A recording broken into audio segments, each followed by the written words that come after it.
So tusonge.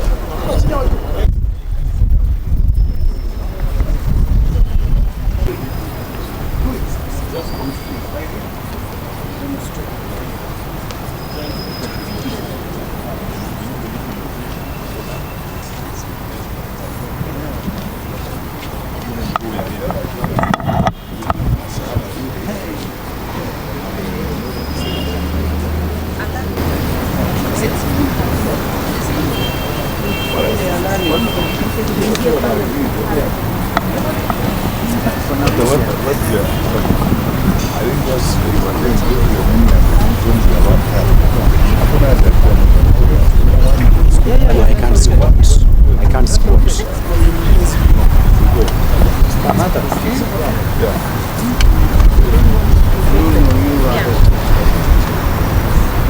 Mko tayari? This one on.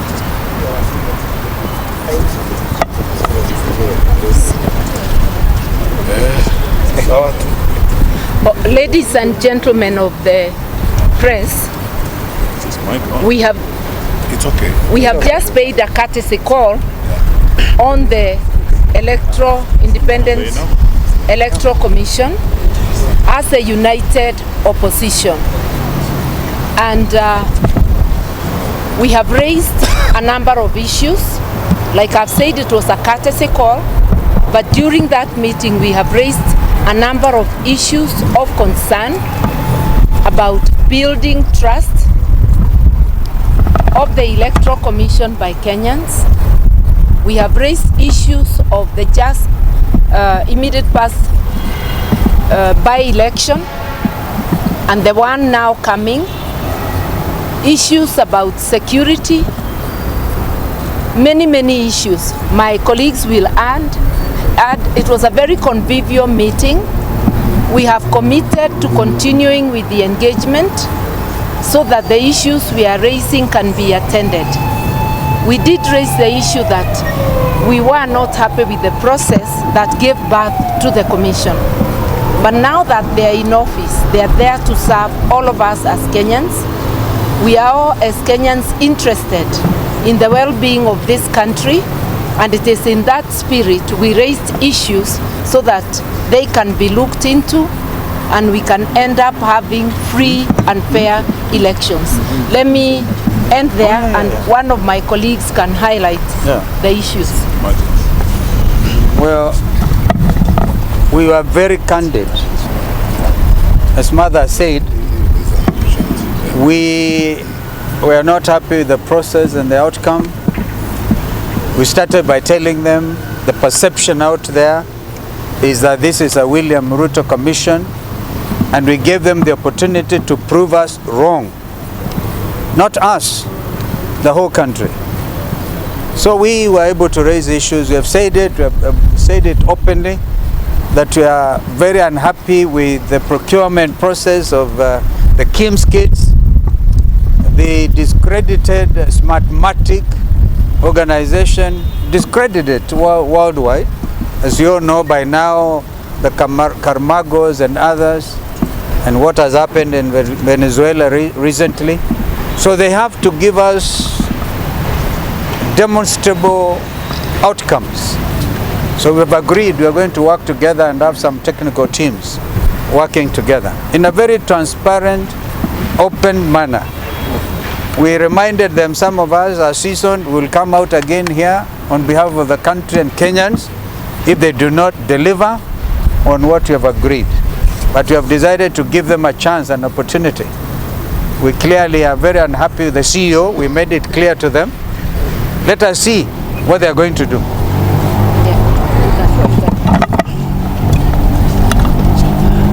I think of great significance, which we need to emphasize, is this: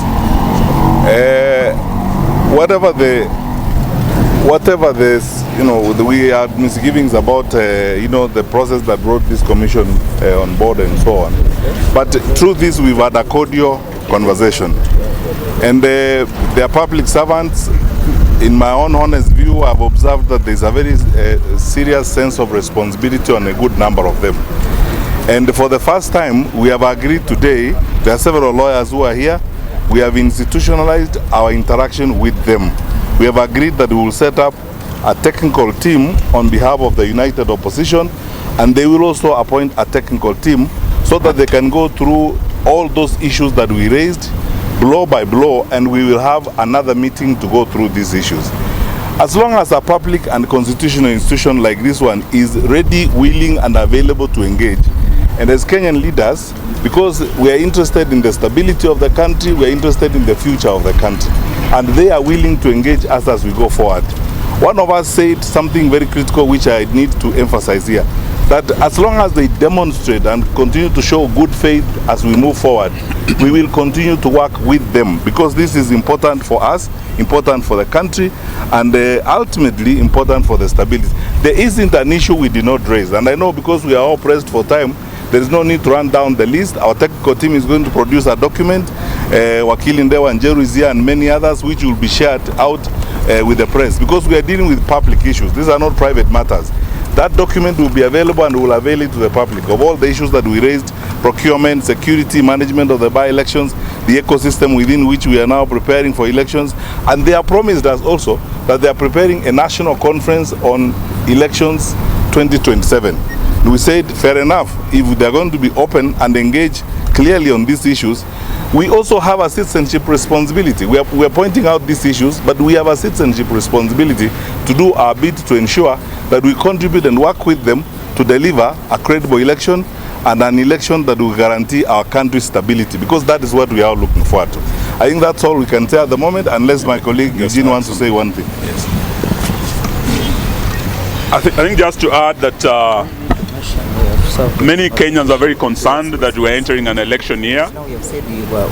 We've just had by-elections that had a lot of issues. I was a victim of violence with my candidate in Malava, the Honorable Panyako. We raised all these issues with them as to why no action has been taken. And today we want to say that they have told us they're only 3 months into the job, but they are preparing to do better in the next elections. We have demanded that we must have a roadmap, an election timetable that will be open and transparent, and that will be able to engage the opposition quarterly to address the issues. And as we say this, we are also, as the Honorable Kalonzo said, concerned about the technology, particularly the Venezuelan technology that is discredited through a whistleblower who raised the issues in America. This same technology was used recently in Uganda. The Kim's kit failed in Uganda. We do not want to see a similar election in Kenya. So there are serious issues of concern we have raised, and we believe they will address. All we are waiting for is goodwill and confidence building through a roadmap that we'll be engaging quarterly with them. Thank you very much.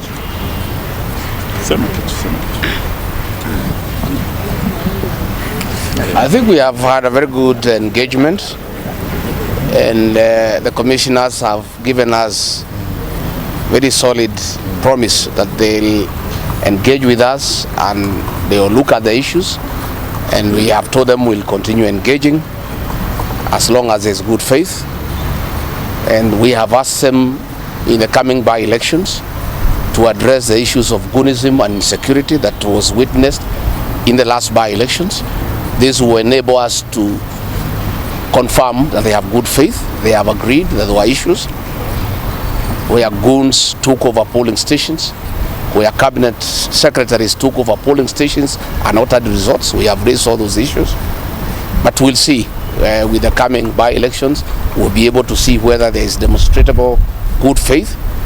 And if that happens, then we'll continue engaging.